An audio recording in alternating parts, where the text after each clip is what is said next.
Sebastião Arcanjo, presidente da Ponte Preta, é o nosso convidado especial de hoje. Oi, Tiãozinho, um abraço para você, boa tarde. Boa tarde, Batista. Tudo Band por aí? Tudo Band.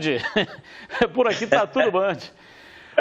A primeira pergunta é do setorista, ele que acompanha o dia a dia da Ponte Preta, Antônio Lupi. Primeira pergunta para o Tiãozinho, diz aí, Lupi.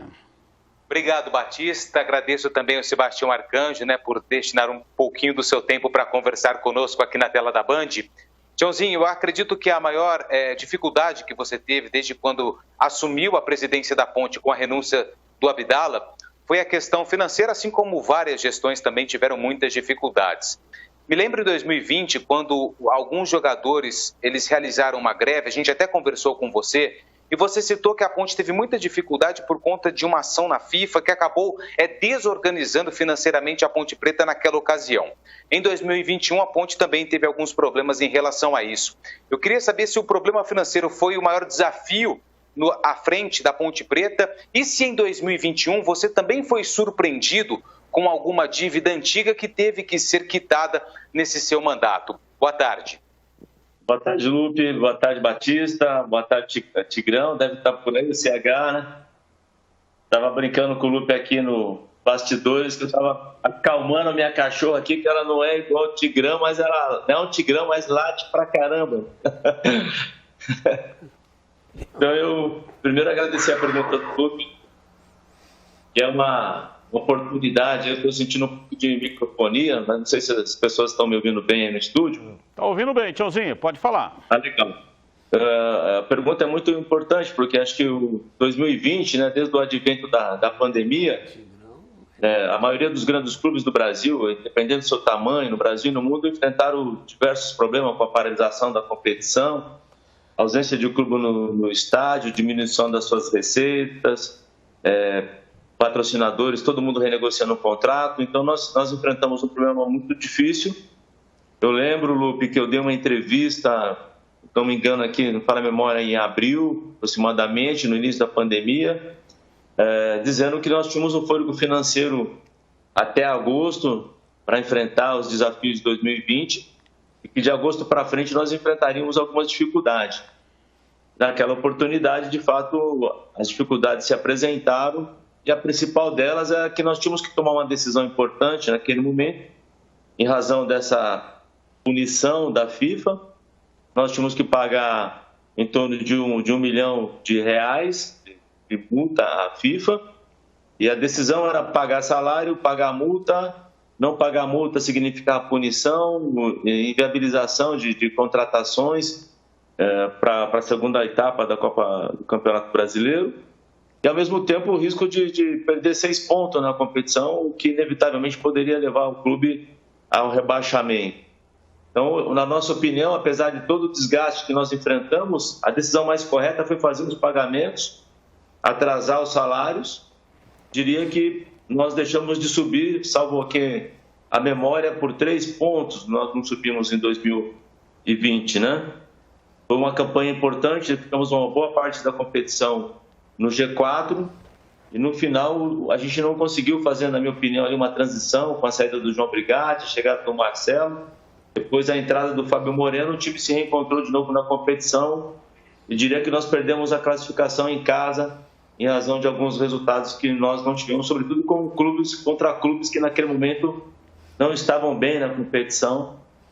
Eu lembro de um pênalti que João Paulo perdeu aos 46, 47 minutos do segundo tempo contra o Brasil de Pelotas, que poderia ter levado a Ponte Preta ao acesso. Mas são coisas de futebol, Elas aconteceram. Em 2021, o cenário voltou a se repetir.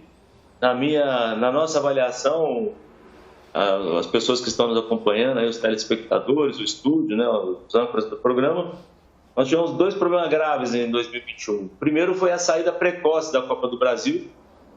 Nós perdemos a classificação no jogo contra o Criciúma, na época o time que estava lutando lá com muita dificuldade no campeonato de Santa Catarina.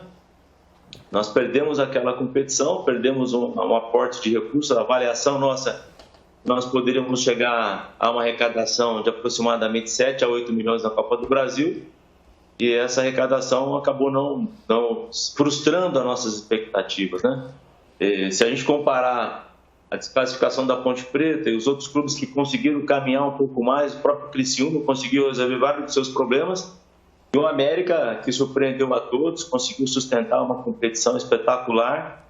Prova disso é o próprio resultado que o América, praticamente com o time de Série B, alcançou no Campeonato Brasileiro da Série A. E foi uma das conversas que eu tive com o presidente eleito Marcos Eberlin, e sabe da importância do Campeonato Paulista, das dificuldades que vamos enfrentar. O Campeonato Paulista está cada vez mais forte, mas eu disse para ele, se eu tivesse uma lição aprendida aí, a gente montar uma equipe para disputar para valer a Copa do Brasil, porque ela pode sim colocar a Ponte Preta numa situação mais confortável financeiramente em 2022.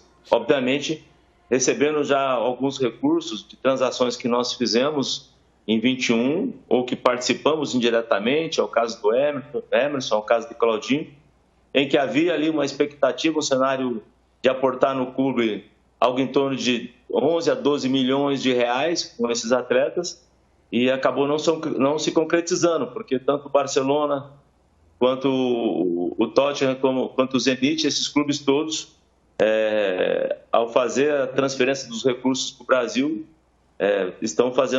nos propuseram condições de pagamento bastante adversas, né, que refletem um pouco a natureza e o tamanho do desafio do futebol brasileiro mundial.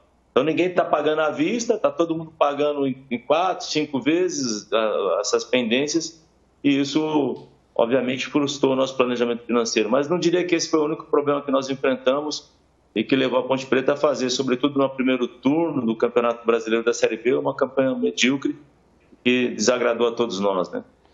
Vamos lá, CH, a sua pergunta ao Sebastião Arcanjo, Tchauzinho, presidente, ainda presidente, né? Porque a nova gestão começa no início de janeiro. Tchauzinho, logo quando vocês assumiram, você tomou uma iniciativa de ter marca própria de material esportivo. A Ponte tinha problemas gravíssimos de abastecimento. Passado esse período, você diria que foi um dos acertos da sua gestão? Boa tarde. CH, eu lembro que nós conversamos bastante sobre isso, CH, inclusive com a tua experiência nesse mercado. À época, trocamos alguns telefonemas. Posso, acho que, abrir isso aqui publicamente agora. Não houve nenhum conflito de interesse, deixar bem claro, não teve nenhum conflito de interesse. Era apenas uma busca de um olhar aí de quem já vivenciou esse mercado. As grandes marcas estavam buscando outras opções ou saindo do mercado. E nós fomos olhar experiências vitoriosas, que é o caso da Fortaleza, é o caso do Bahia, por exemplo. E muitos clubes que estão hoje na Série B ou na Série A estão buscando essa alternativa. Eu diria que a marca 1900 foi uma vitória, uma conquista, sim, da nossa gestão, né?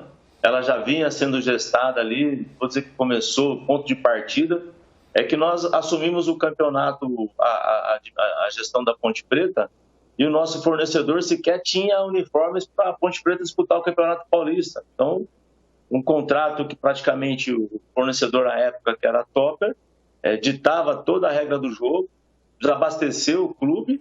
Nós tivemos que buscar todos eles para que eles entregassem os materiais para que nossos atletas pudessem entrar em campo dignamente.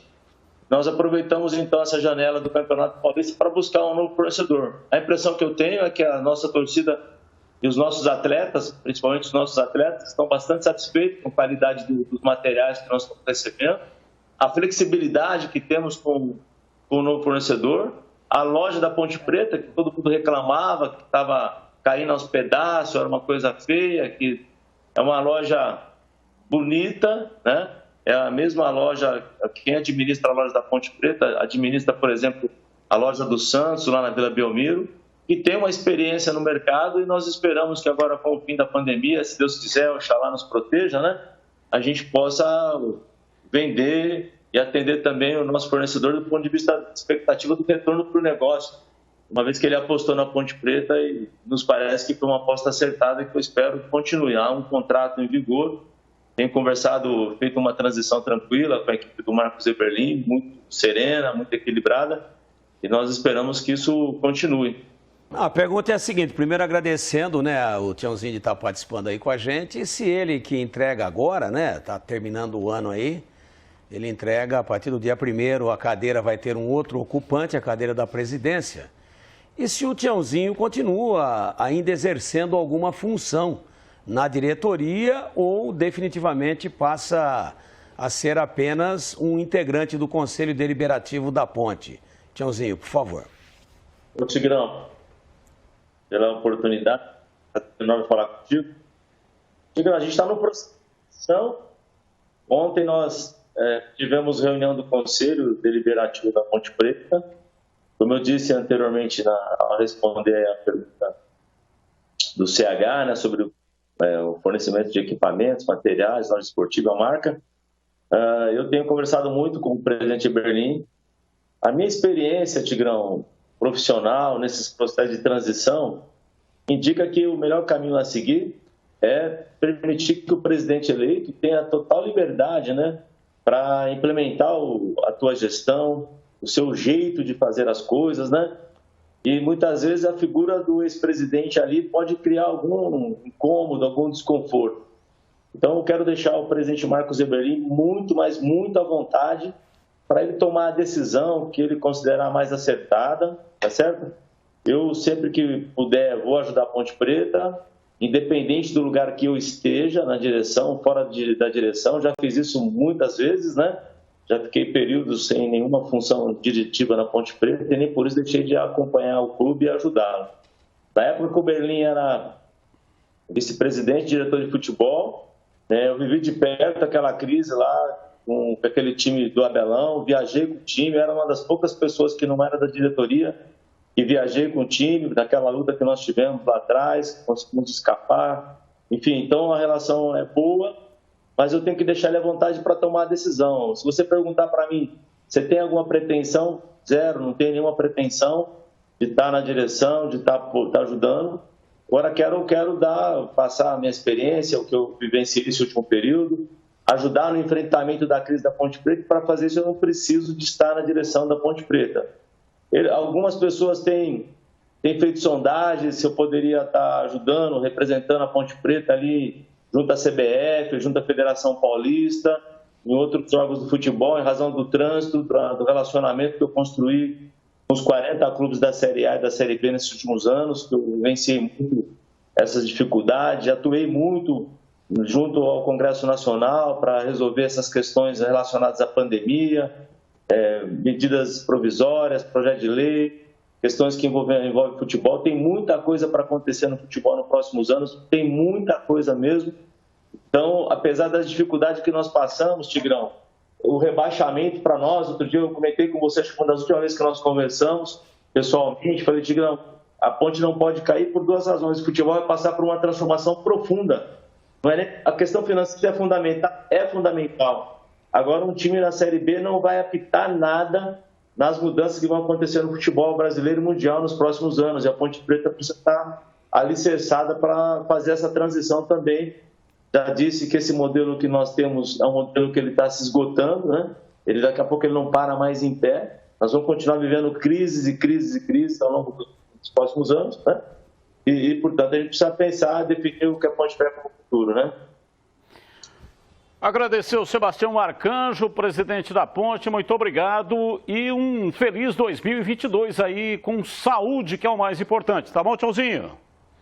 Batista, Tigrão, CH, Lupe, que acompanha o dia a dia do clube, né? O pessoal que está aí nos bastidores, né? A parte técnica que é fundamental. Eu quero aproveitar aqui também e desejar um bom Natal para vocês, um bom 2022, que ele seja muito melhor que 2021, que a pandemia fique cada vez mais longe, que menos brasileiros percam suas vidas, né?